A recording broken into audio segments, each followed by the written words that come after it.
avoiding conflicts and managing expectations. That's the world today. Yeah, it's for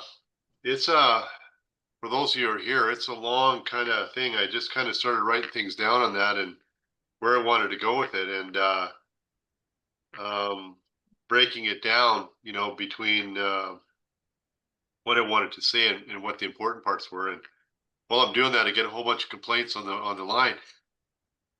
I'm answering the phone and can't keep up with the phone. And we had a commercial guy.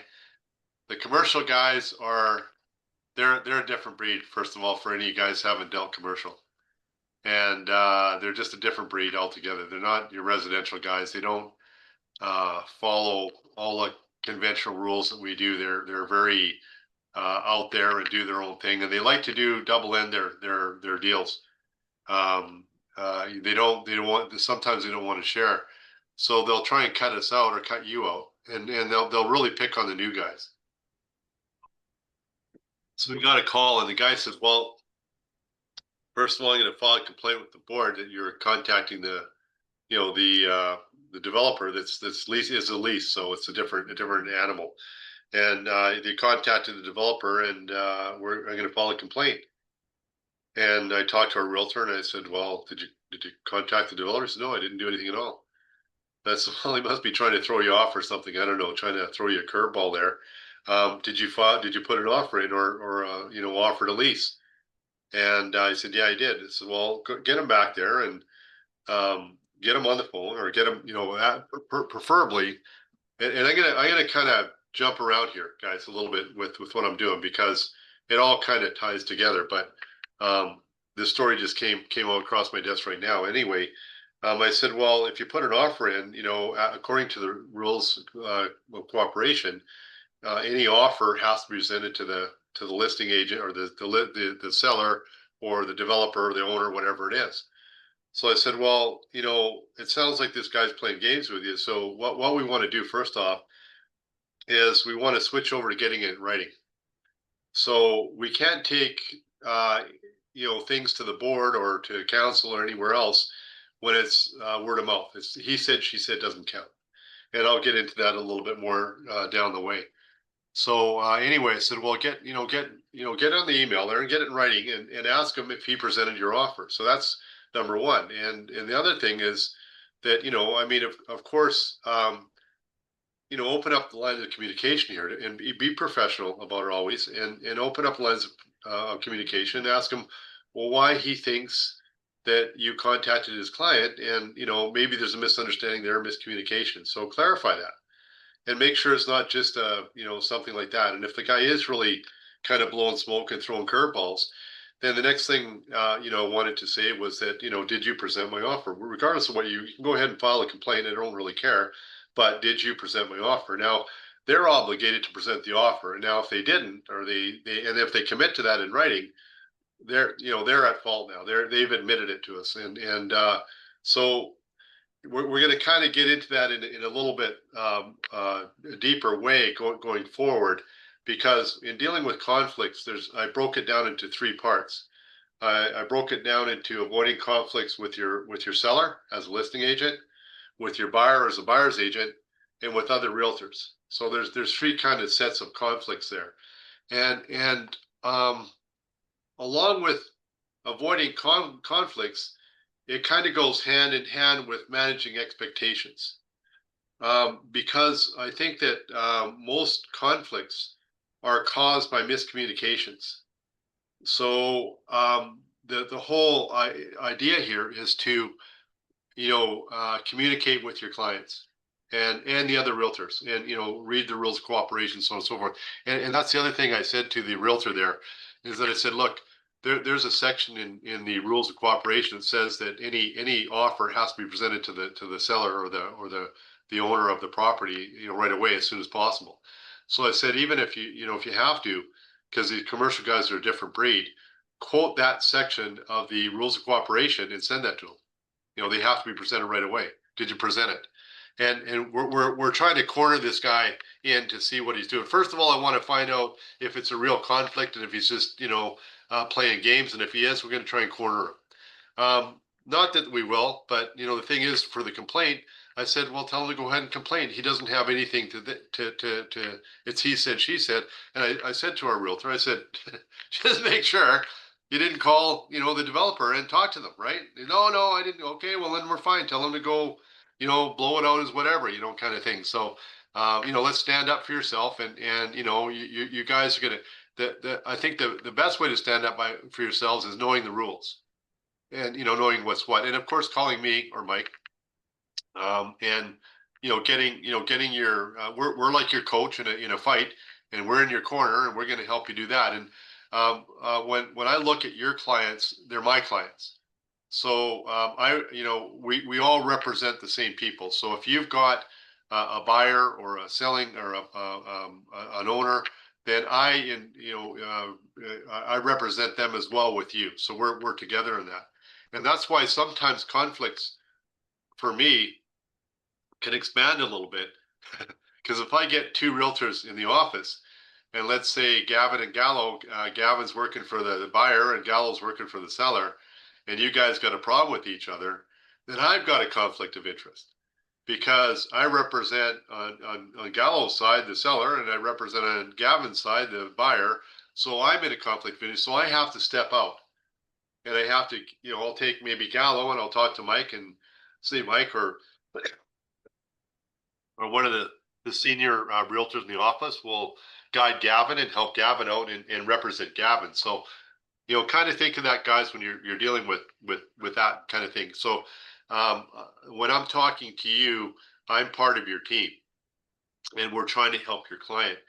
And one of the things that I always tell you when you get in, and I'm gonna go back and forth in this, but the first question I'm going to ask you is, who are you working for? And that's going to help down the road here because it kind of clarifies things a little bit. So let's start off first with what I wanted to go over first is working with your sellers and listing as a listing agent.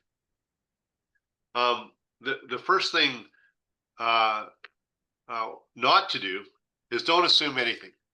We all assume that they know what we're talking about. You guys deal with these contracts day in and day out. You deal with the MLS day in, day out. You deal with subject removals day in, day out. You deal with, these clauses day in and day out. Oil tanks. You deal with, financing, inspection, all that kind of stuff. Your client probably sells their house, once every 10 or 15 or 20 years, and sometimes even longer if it's an older person.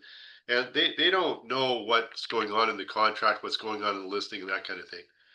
And to give you an example of that, I went in, I was referred to a guy, he's an older guy, he's a biker.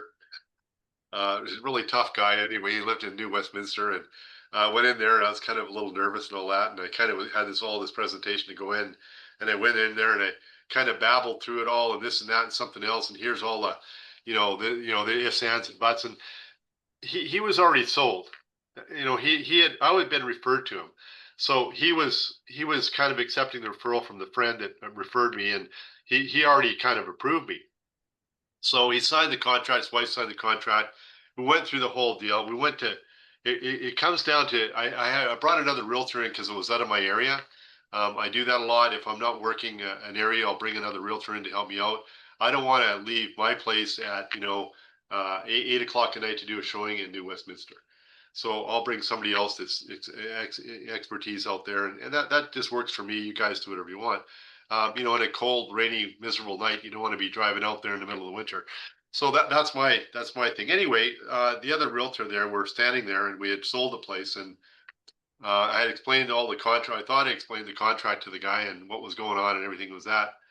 And he says, after the sale, and we're going through it, and standing there in the backyard with the other realtor, and he says, "How much is this going to cost me, and how much do I get out of this?" And I mean, it totally came to me that I didn't explain anything to the guy. Hey, yeah, it's 7, 3.5 on on the sale, and we're gonna pay the other guy 3.225, the other guy 1.1625. If that happens, I'm gonna get this and that and something else. If nobody comes in and get that, it didn't mean a darn thing to the guy. He didn't catch any of that. His wife didn't catch any of it, and they signed the contract. And I felt really bad. And the other realtor had to explain, well, didn't have to, but was there and explained to him, what it was in dollars and cents. And my point here is that, slow down a little bit when you're going over the listing contract and go over it. And the main part, first of all, make sure you pull a title search on it, and make sure you're dealing with the proper people. You're dealing with mom and dad if they're on the title or whatever it is, or brother, sister, or the husband, wife, whatever it is. Don't just deal with one or the other, and make sure you're talking to both people. And getting, both parties are supposed to have a copy of the contract as well. I mean, that's kind of old school, but technically it's true. So if you have husband and wife, you're supposed to give them two copies. With emails these days, it's easier to do because you can say, Bill Smith and Sally Smith, and send them both an email. But make sure that you're communicating with both of them all the time. Don't assume that husbands and wife talk to each other, right, Mike? You know, Because they don't. And I don't know how many times I've talked to a friend or anybody else, and you've talked to your buddy something to, you gave them, and you assume that they talked to their wife, or the wife talked to the husband, and they talked about it, and they didn't. And then you ask the other one the question, and they got no clue. I've never heard anything about that. I don't know what's going on. So careful with that, and make sure that you're communicating with both. Set up your communications by email, or talk to them and ask your client at that time how they want to communicate with you. Do you prefer text? Do you prefer emails? Do you prefer phone calls? And the millennials, they won't even answer their phones. For me, I love emails because it's all credible, and I can track everything, and I know what's being said, and I love that. Gavin, you're going to love text. You'll send me contracts on text. You'll send me this and that. And, I'm driving my car with a little phone like this, trying to read the clause that you made up, on my phone while I'm driving, and that kind of thing. And it's very difficult. So, yeah, yeah. Well, yeah. My eyes aren't that good, so I'll always tell you guys, look, send it out to me on an email, send me a text to go read it. So what I'll do is then I'll pull it up on my screens, and I can read the whole contract and see the whole thing. And if you think you're bad, Gavin, you should see Gold's up in he's one of our realtors up in the interior, and he's dealing with Indian bands, and he's dealing with the government, and it's the contracts he's sending me are, oh my God, like, who's doing what to who? What's happening here? Who's who? And they're just and I have to call him about 3 times. What's going on here, Goats? They're the most interesting things. He's selling farms and farmland, and all that kind of bush country up there. So he's got some really wild contracts. But anyway, with your client, make sure you're going through the contract with them, and especially go through the I think it's number 5 I. I'm not being a seller here. It's 5I and 5II and 5III, and then 5III has A and B. That's that's real in the contract.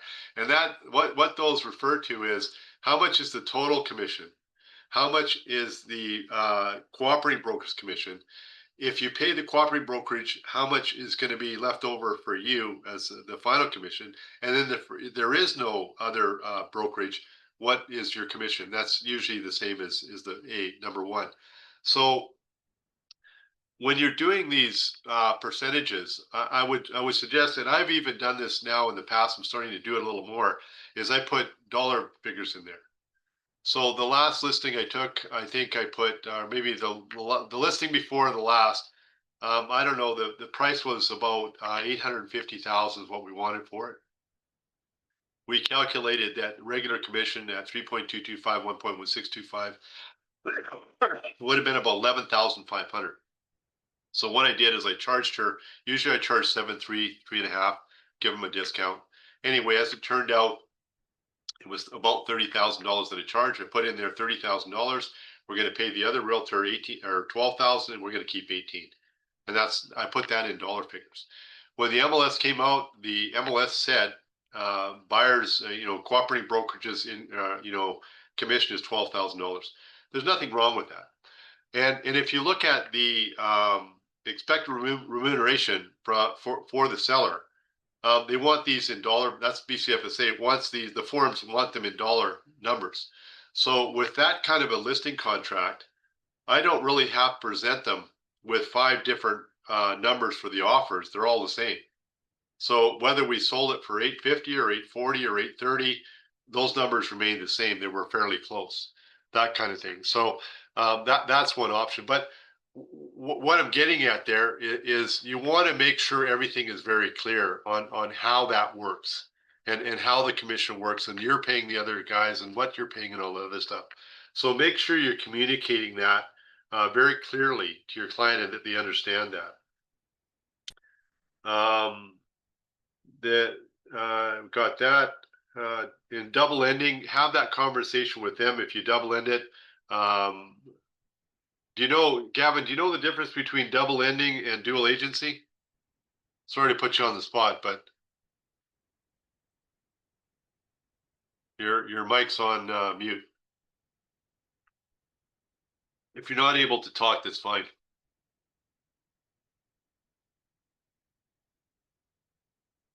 uh, well, bottom line is you can't do dual agency. You know, BCFSA will take your license for that unless you're in a place like Goats where there is no other agent. Pardon me, up in the interior or something like that. So you can't do double agency, but you can double end a deal. So you can have one of the parties as non-represented. So you can't represent both parties.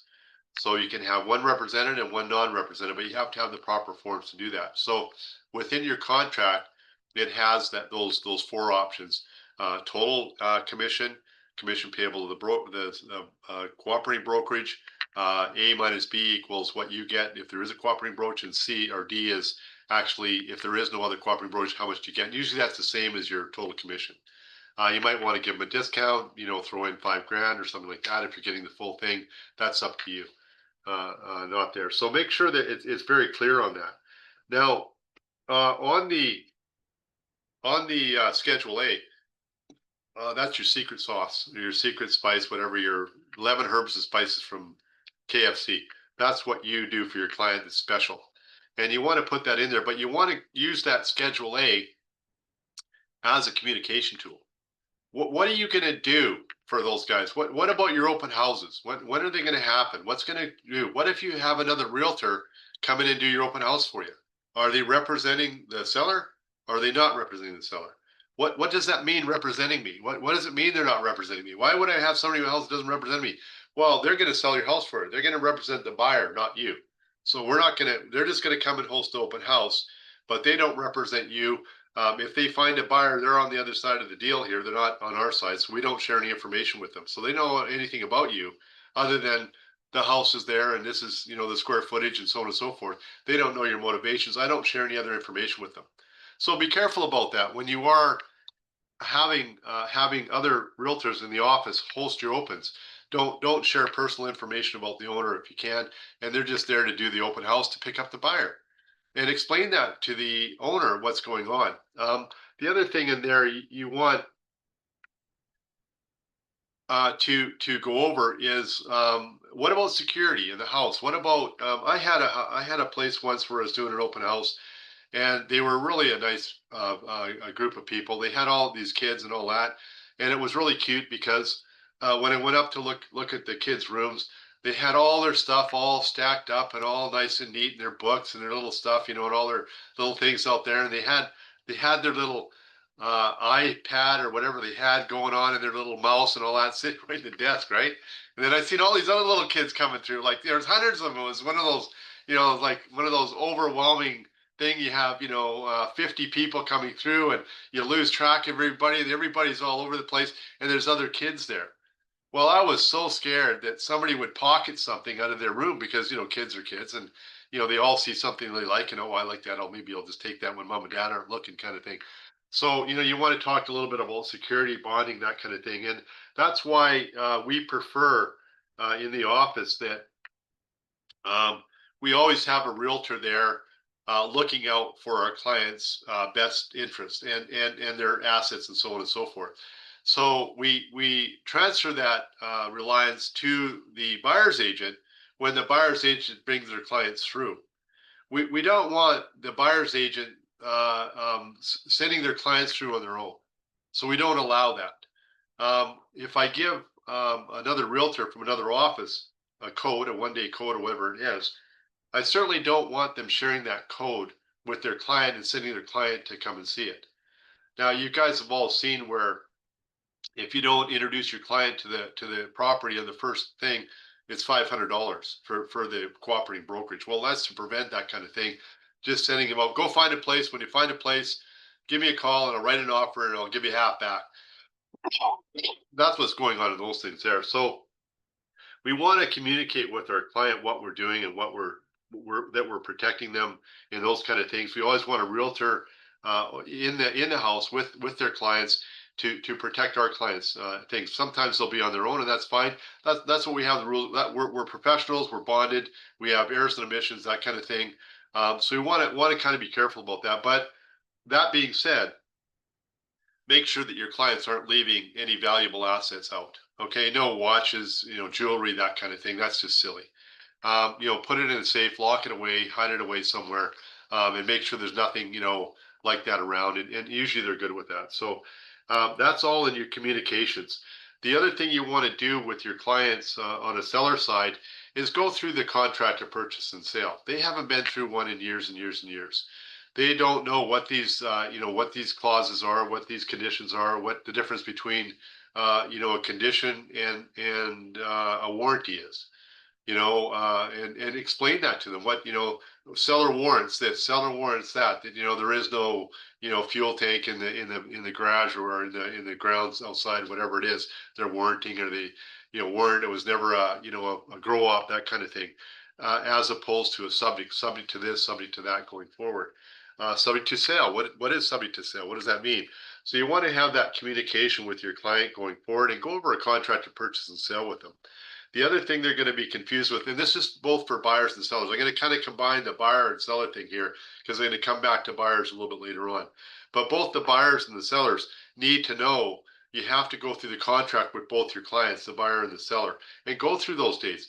They don't know the difference between the offer date, the acceptance dates, the subject removal date, the closing date, the possession date.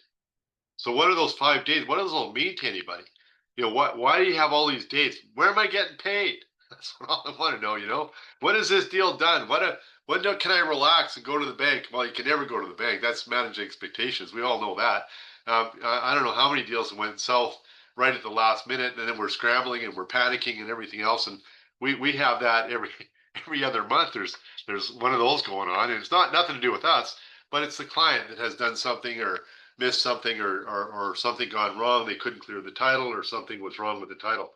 And like Ken Pazer says, the only surprises in real estate are bad ones. So don't want to go there. So make sure you go over the contract and the closing process, all the way through it. So from the offer to the subjects, to the week that they have, or the 10 days they have to remove those subjects, what they're going to do, what's going to happen, to the subject removal, to the deposit.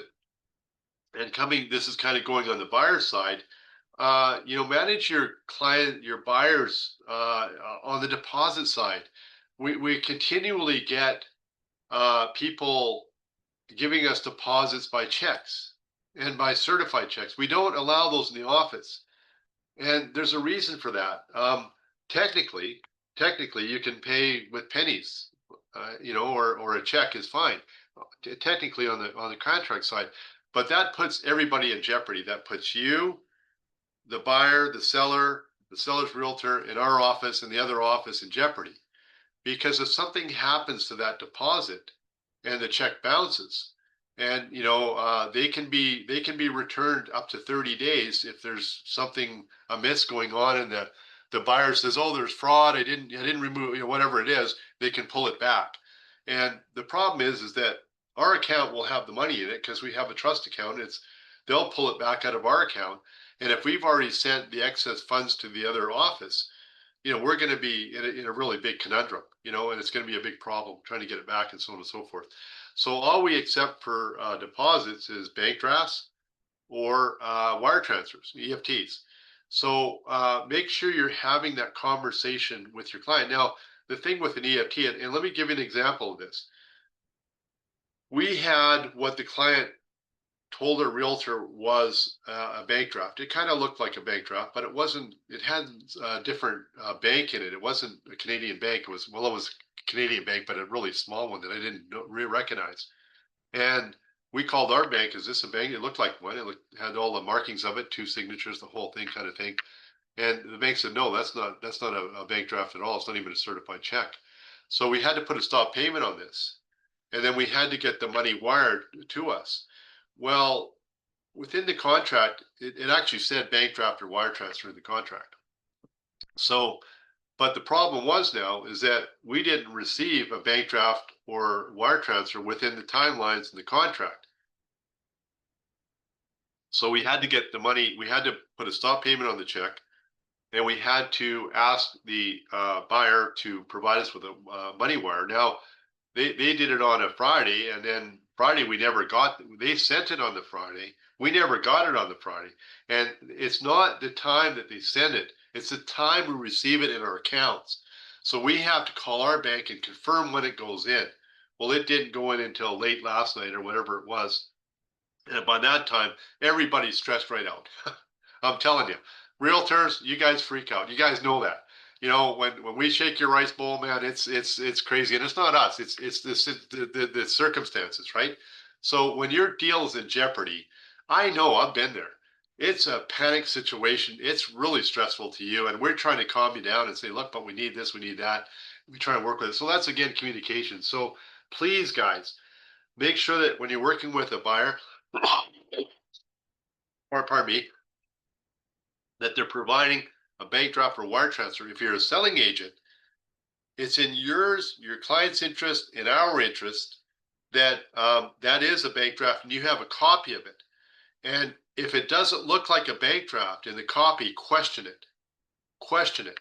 Say, look, that really doesn't look like a bank draft because you're working in your client's best interest. It's important for you to kind of, scrutinize everything.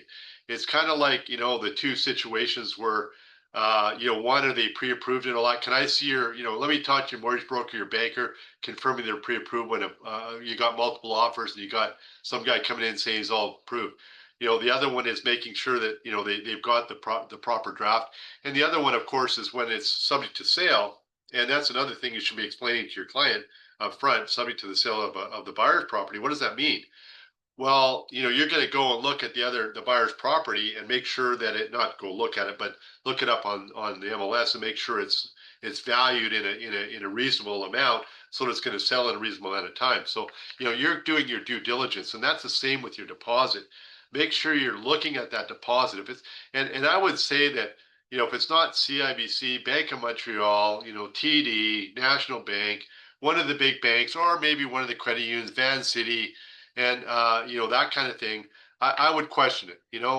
Really question it. So it's your duty and your due diligence to make sure that the deposit is paid, even if you're the listing agent. So be careful about that going forward. So that's what I've got on working with the listing, as a listing agent and communicating with them. Use that Schedule A to your advantage. Make sure you're going through all that stuff with them, and slow down, take the time, make sure you're there. Now, another really important thing is, and we all know this, is that on your Schedule A, make sure that you put in there, and Mike doesn't agree with this all the time, and I don't know if Rhiannon does or not, but I'm sure she will now. If the contract is canceled by the seller, that the realtor can go back and claim all their expenses for the photographs, the floor plans, the all this stuff on there, if they cancel it arbitrarily on their own and it's not agreed upon. And then you have the option to say yes, okay, come back and list me when you're ready, or no, I want my money. And Mike and I have dealt with, I don't know how many times Mike and have dealt with that, but we've had some real wingdings on that one there, and trying to get the money on your behalf, and trying to claim more than even that. And it's like, no, if it's not in writing, it doesn't count. And if it's important, put it in writing. That's my thing. That that's the crutch of the whole thing here is, if it's important, put it in writing. If it's not in writing, it doesn't count. Remember that. That's always going to be the case with us and with me. If you come to me, even with two realtors, if you guys have agreed on something in the office there, and as it comes out again to communications, you guys do a deal, you kind of do a referral back and forth, but it's, that's a friend of mine, don't worry about it. I know them, they're great, they're no problem at all, it's going to happen, that is. But you understand it one way, you understand it another way. Coming to my office because there's a dispute now, somebody thought it was 60-40, you thought it was 50-50, they thought it was 60-40. Well, do you have anything in writing? Well, if you don't, I can't say, no, so and so's a liar, you're a liar, they're a liar. We can't make. You're going to have to come to some agreement with them. So again, it comes down to communication and put it in writing. So always that thing is in writing. You're going to learn how to do that. And Mike and I do that all the time. I work back and forth with Mike. Anything that's important, I'll CC him on it, and we'll do that and make sure that we're all copied. If you need something and there's some problem, you can CC me or CC Mike, and you have a witness to that. That's an internal thing. Sometimes, from my point of view, as a managing broker, I'll ask you to CC me when you're communicating with another realtor. We're going to get into that one in a little bit here too. Where are we at here? 10:30. You guys need a quick break here or what? Anybody need to go to the washroom or get a coffee or whatever? You guys didn't ask me if I need it. I'm kidding. I got my water, my coffee, everything here. So we're going to move on here. I'll try and get through all this. There's a lot of stuff to go. So communications, open up the line of communications. Avoiding conflicts. I'm going to go there. Other realtors we talked about, lock boxes we talked about, valuables we talked about, go over the offer, acceptance, removal dates, dealing with buyers. Number one thing with buyers, guys, it's really, really easy. Use an exclusive buyer's agency agreement. Now, even if they don't sign it, use it as a template for your first or second or third meeting with these people to go over what you're expected to do and what they're expected to do. Now, I had another guy in my office the other day, yesterday, the day before, I can't remember, but they had a wily buyer, and the buyer wouldn't listen to them, and the buyer said that our guy was not only a realtor, but he's an IT guy as well. So he, did both. And they were talking about this Nest thing, and the Nest thing is a security thing, and it's cameras and so on. I don't even know. That's beyond me. So the thing was is that somehow they got into a conversation where our guy said that he would, give them a Nest system and all that other stuff. And he's being an IT guy, and it was kind of a friend of his, I guess. I don't know what the deal was there, but anyway, when it came down, he gave him the Nest, and the guy said, "When are you going to install it?" And our guy said, "Well, I didn't tell you I was going to install it." And so the fight began, right? Well, why you give me this thing if you're not going to install it? So there was a miscommunication there for sure, but I don't think it was our guy. He had a problem client all the way through. The client kept putting words in his mouth and assuming he's going to do this and assuming he's going to do that. He's going to pay for this, pay for that. And our guy was, again, very, very adamant that he wasn't. And he had those conversations. And thank God his wife, the client's wife, he was a hothead, and he would go off and go off and get mad and say this and that and something else. And it would go back and forth, and they would argue this and argue that, and I'd say, well, make sure it's ready, and they're doing the text back and forth now. So now, if you've ever tried to track text when you're trying to get something, it's very hard to say who said what to whom when. They're not very trackable. That's why I prefer the emails. They're dated. You know who they're from clearly. You're clearly what you're said. So what I often do in that case, and Mike tells me to do this as well, you do the email back to the person as per our conversation of today's date, whatever it was. This is how it went down. This is what happened. Please acknowledge it. So use that kind of email thing to kind of reinforce whatever it was you're doing when you got a problem client. We all know the guy out there. Rihanna has called me I don't know how many times with these clients that are just nuts. They won't listen to you. They're off on a tangent. They're doing whatever they do. So we need to kind of back ourselves up. And unfortunately, that's what we do. Now, the good thing on this one here, the guy was driving him nuts. He was, doing this and that. And he says, I don't want him as a client anymore. I said to him, well, did the deal close? Said, yeah, it closed. I said, well, here's my advice to you. Open up your banking account, look at your bank account, and see that money in there, right? Does that make you feel any better? Because you're gonna have to deal with the guy. So, and that's the whole thing, right? And we put up with all this crap. We get beat up, and Mike and Paul knows this too. We've all dealt with these clients but when you look at that bank account at the end of the day, okay, I can deal with this, and on you go. So, keep that there. But again, with your buyers, exclusive buyers agency agreement, do go over a contract to purchase and sell with them. They need to understand the same things that the seller does. They don't know what subjects are. They don't know what warranties are. Explain the difference between the two. All the dates are very important. They haven't got a clue what these dates are. Subject removal date. What's the offer date? The subject removal date. What's the acceptance date? What's the closing date? What's the possession date? That kind of thing. And again, going back to what I was talking about earlier, have the conversation about the deposit.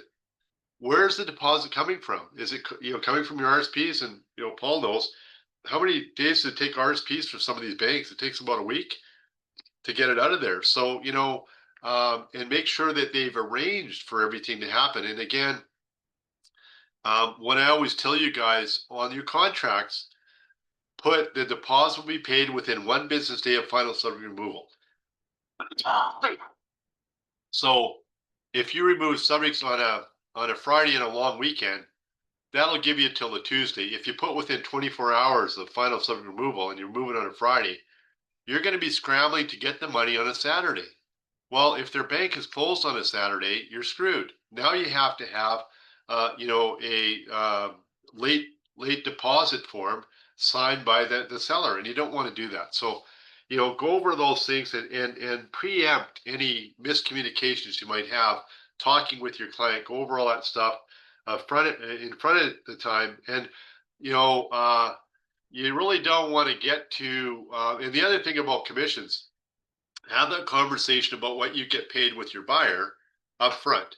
Normally I get, 3.225, 1.625 in the balance, and it's the seller that pays. Don't worry about it. You don't have to worry about anything. It's the seller that pays, not your problem. But every once in a while we'll run into somebody that has a substandard pay. It could be a FSBO, for sale by owner, that doesn't pay anything, in which case you're going to have to go to them and present them with a fee agreement to make sure that I get paid, and if they don't want to pay me, that's fine. Then you're going to have to pay me. But in that case, we'll just go low on the offer that we're making. The difference is going to be my commission. So instead of offering them 500,000, we're going to only offer them 490, but you're going to pay 500 because you're going to pay them 490 and 10 for me. Is that okay? Now you want to have that conversation when you're having a coffee at Starbucks or Waves or wherever you're at, rather than after the offer's been presented. Well, how am I going to get paid? Well, by the way, I need to get paid, so you're going to have to pay me 10 grand. Don't want to have it that time. So have it a little earlier. Make sure you're communicating that. That's where you're going to get your miscommunications and your problems.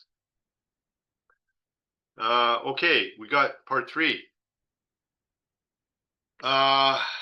This is the most fun one. Dealing with outside realtors. Has anybody ever had a problem with another realtor, another office? Has anybody never not had a problem with a realtor in another office? It's every day. It's crazy.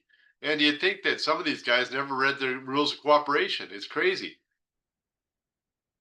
It's kind of like the guy today this morning that I got the call where they're going to file a complaint on our guy and he hasn't even, done anything. So we're going to have to, push back a little bit. But I think the number one thing there is stay professional. Don't lose your cool. Think about what you're doing. Take a deep breath. If you have to, hang up and call them back, then do that. Don't lose your cool and call them whatever you think they are, because they are. But don't, take a step back. Give me or Mike a call.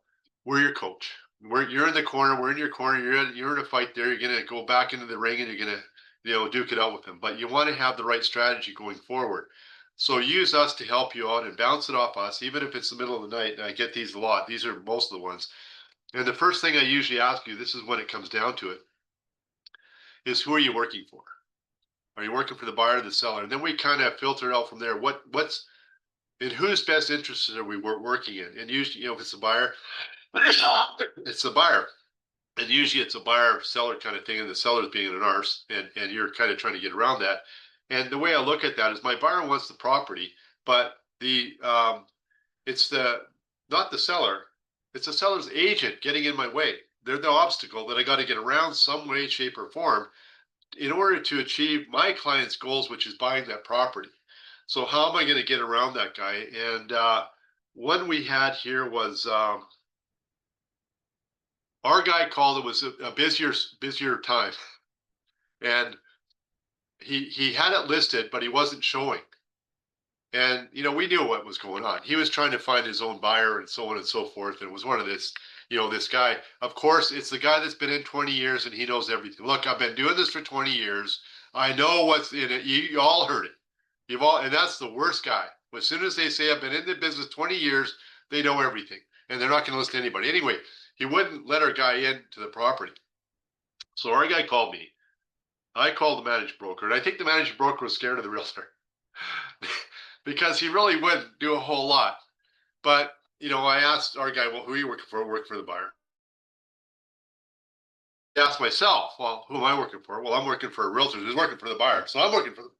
So the other managing broker was hesitant to call their own realtor. And he asked me if I could call the realtor. I said, fine, I'll call him. Because I can't talk to other realtors, by the way. As managing broker, I can't call and give shit to another realtor. And realtors from other offices can't call and complain to me about you. I'll ask them to refer it to their managing broker. So if the managing broker calls me, and we're supposed to be cool-headed guys and girls and talk together, and that doesn't always happen either. Get a little excited once in a while too.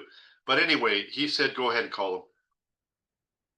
So I called him, and I'm in my head, I'm like, I wanted to rip a new one, and Mike knows I'm very good at that. If I lose it, no, I'm very bad at that. Maybe not good at it. I'm very bad at it. So I called him, and I kind of was quite professional about it. Asked what the problem is. He says, well, I'm not talking to that guy. He's an asshole.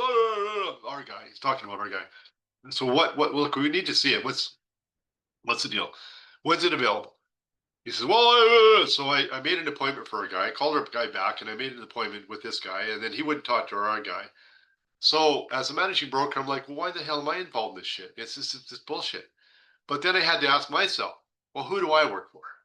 Well, I work for you, and you work for the client. So I work for the client. So what's in our client's best interest?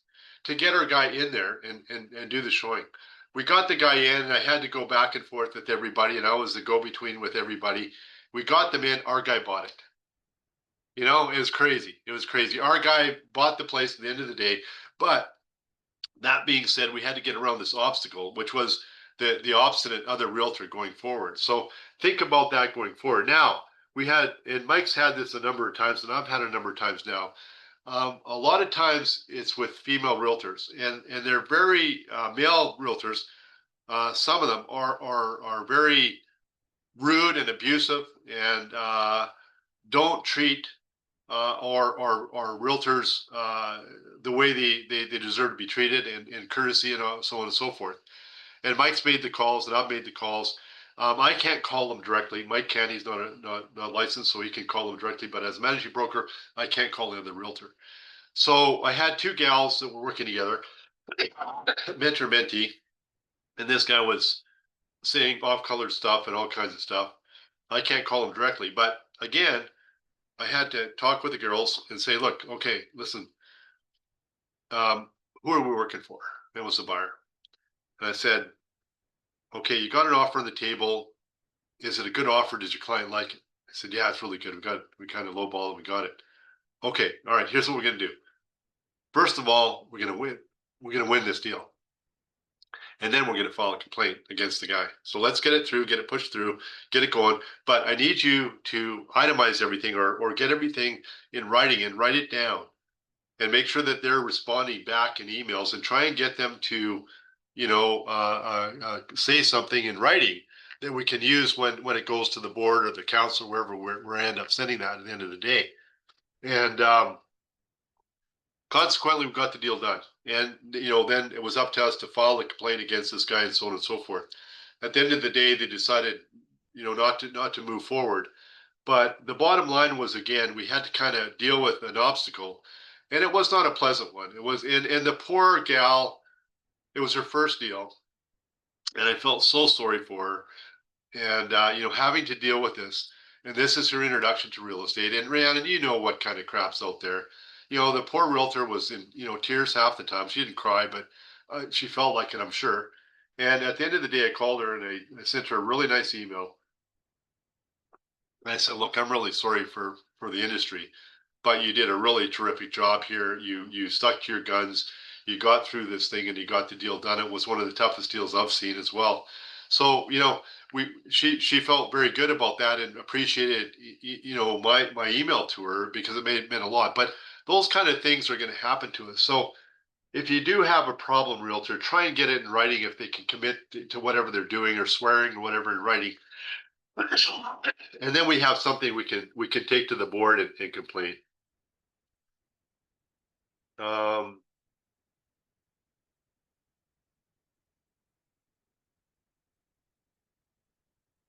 the other thing you can use as well when dealing with an unprofessional realtor is, and I mentioned to this guys a lot, if they're not returning calls, doing stuff like that, what I ask you guys to do is look up who their managing broker is, if it's Fred Smith or whatever.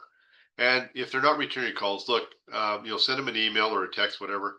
Look, if you don't return my call, I'm going to have my managing broker call your managing broker, Fred Smith. Don't just say your managing broker. That's not quite enough because everybody has managed. But if you put their name in there, so if Gavin gets a text mail that says, "Look, Gavin, if you don't call me back, I'm going to call your manager. I'm going to have my manager broker call Doug Foulds."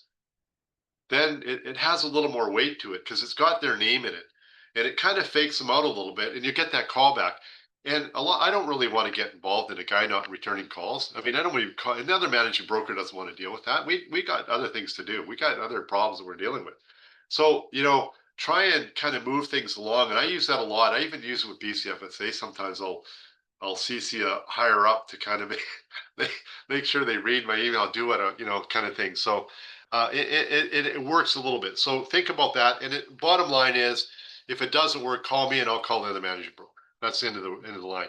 You can't talk to the other managing broker. The other realtors can't talk to me directly.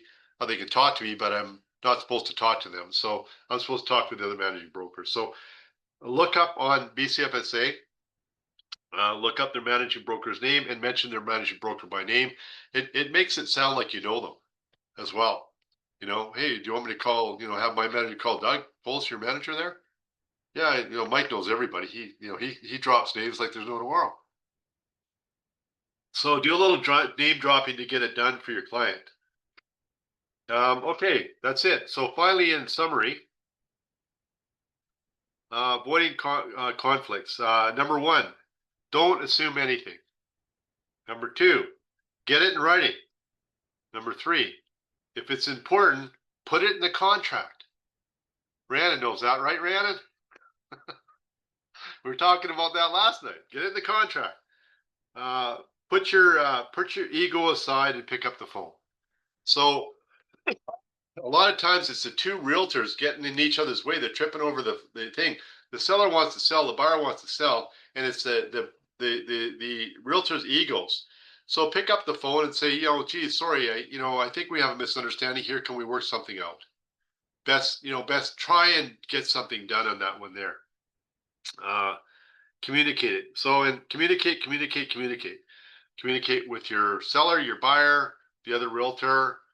Make sure you're opening that line of communications. You're always open. Don't. The other one is this old guy in one of the offices working in. He's great realtor, awesome guy, John Panrucker. Always said to me, he called me once. He says, You know, a good realtor always answers their phone. It went to voicemail, and that's so real. When you guys call me, and Paul knows this, we all know that. If you answer your phone right away, people love it, or you get back to them right away. Don't let things fester and go on. If you got a problem, deal with it up front.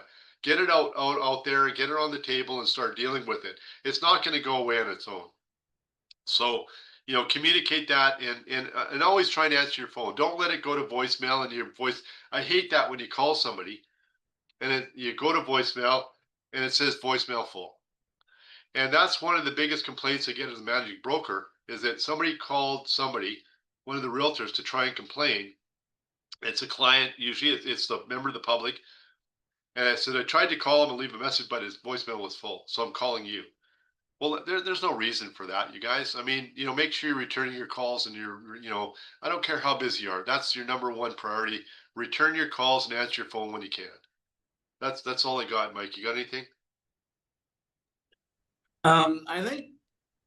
I think it's a a timely topic because the market is what the market is, and we all know it. We're not doing cartwheels. Stress level is up here, and we're human, and people have good days and bad days.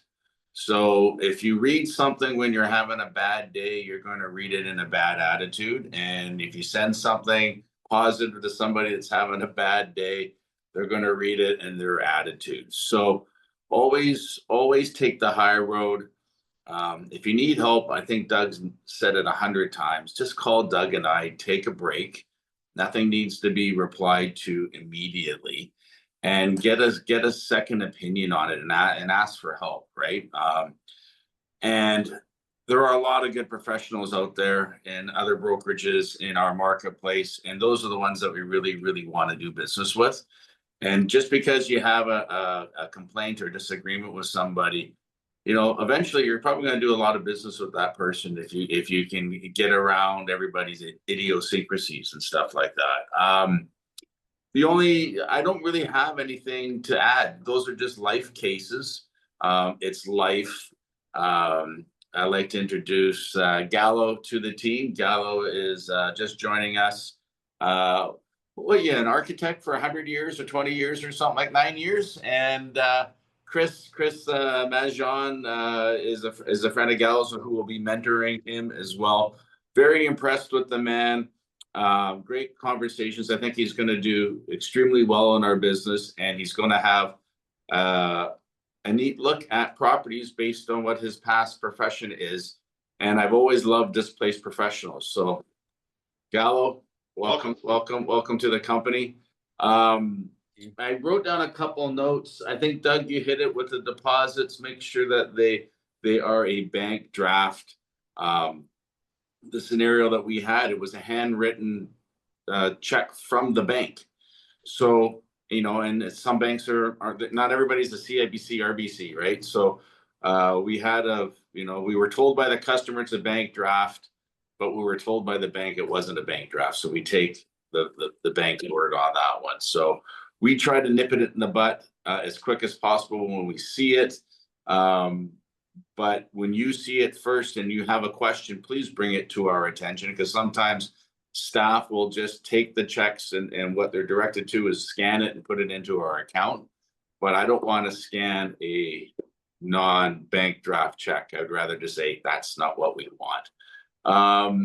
One other thing, open houses. For those of you, I'd really like you guys to do it in-house, do our open houses. But if you have a friend that's another realtor that needs a favor and you're going to do an open house, then I don't mind, but make sure the seller acknowledges that you're doing it. I think that's the rule, Doug. The seller has to give approval for that.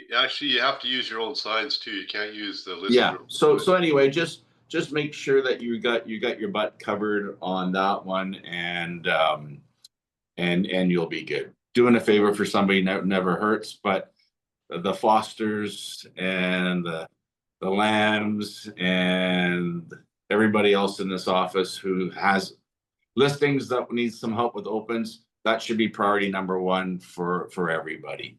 That's all I have today, Doug. I think that was really good, and that recording is going to go miles for everybody, and probably that should be one on our every quarter, just to get everybody to re-listen to again, is take your attitude in check. We're all human, good days, bad days, ask for help. I had one of our realtors the other day had a real serious conflict with somebody, um, uh, uh, not a licensee, but like a trade, whatever, and it got really ugly. And so call me. I have no problem calling that person and standing them up and telling them to back off. Because we will record our notes, and if we have to send it to the proper authorities, we will. And that person, I believe, uh, understood, made an apology, having a bad day. Lots of things happened to that guy. But anyway, ask for help. We're here for you. And if you think that you're going to meet a customer and you're not quite sure on the customer, bring them into the office, bring them into a public space, ask somebody to go with you, because you don't need that one more customer if that's going to come down your way. But anyway, crazy market, crazy politicians pretty much everywhere these days. But another rate cut's coming, Paul. I want to hear your prediction, because it's coming in under 30 days, I think, right, Paul? So what do you have to say about what's going to happen and what you think is going to happen? My magic crystal ball says yes, another drop in October. Everything's pointing that way. There's nothing good happening in the economy. There's bad news everywhere you look.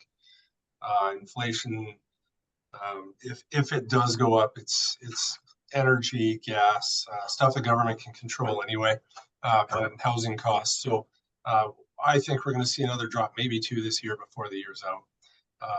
And fixed rates will slowly lag behind that. So some good news there. Okay. Well, yeah, we need a couple wins in this country with our energy sector, and we need to get our province figured out with the debt that they're charging. Right? I mean, we're all paying for it, whether we acknowledge it or not. So keep an eye on the politics that are in your backyard. Be a voice, because if you don't say anything and you don't vote, you get what you get. So anyway, that's all I have today, Doug. That was a really good job. Thank you, sir. Appreciate your Thanks, time. Doug. No meeting next week, guys. It's the Truth and Reconciliation Tuesday, so enjoy the day and get out and wear an orange t-shirt. Okay, sounds good. Take care. BC Lions has orange too, guys. Okay. See ya.